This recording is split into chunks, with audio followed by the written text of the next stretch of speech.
I'm from Bastrop, Louisiana, which is about an hour away from Ruston, so not very far. Both of my parents went to ULM, so I was like, I don't want to go there. I just kind of wanted to do something different.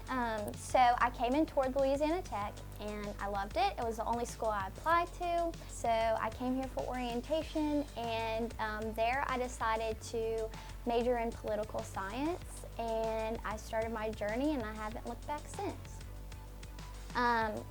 In high school, I wouldn't say like I had the best high school experience. I had a good high school experience, but everybody deals with, certain things in elementary, middle school, and high school. And I was really down after my senior year.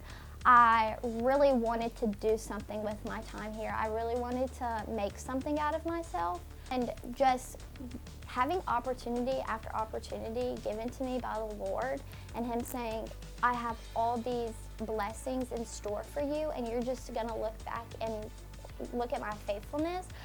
I was like, okay, like this is crazy. And so confidence is definitely from Him, and I think it's kind of the thing, it's like He's never failed me yet, so why would He now, and made me who I am today. I remember Welcome Week so vividly because I had a roommate who is still one of my best friends. We were best friends in high school, but I was trying to convince her to go to all the Welcome Week events, and she did not want to go. I kind of just talked to her about it, and finally convinced her to go to a comedian Union Board was having a couple weeks into school. And I just remember walking into Howard Auditorium, which was where the event was, and seeing 25 Union Board members in red shirts welcome me at the door, and I was like, I want to be a part of this. Like, they look like they love each other.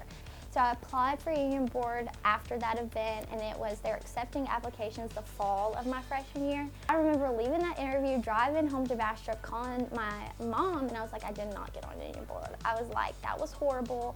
I was like, that was probably the worst interview I've ever had. And I just remember waking up on Monday morning and seeing my name on that list, and I was like, this is crazy. And I did not know that that would change my life forever. And then at the end of my freshman year, I see they're opening applications for SGA. So I applied and got on there. And then my sophomore year, I applied to Student Recruiters, got on there. And I was also publicity committee head my sophomore year for Union Board, so I was in charge of graphics, social media.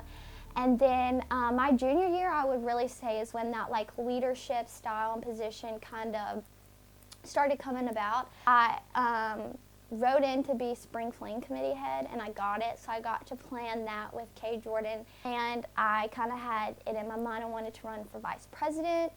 At the same time, I was involved in Kyle Kavanaugh. He had just gotten his position over in the athletics, and he wanted to put together kind of this weekly meeting of all the leaders on campus to talk about bridging that gap from student body to athletics. So I started meeting with all the leaders there. I kind of got into that role of director of athletic affairs in SGA. So I'm simultaneously juggling all that. And then I applied for ministry team because I'd been going to first for all those years.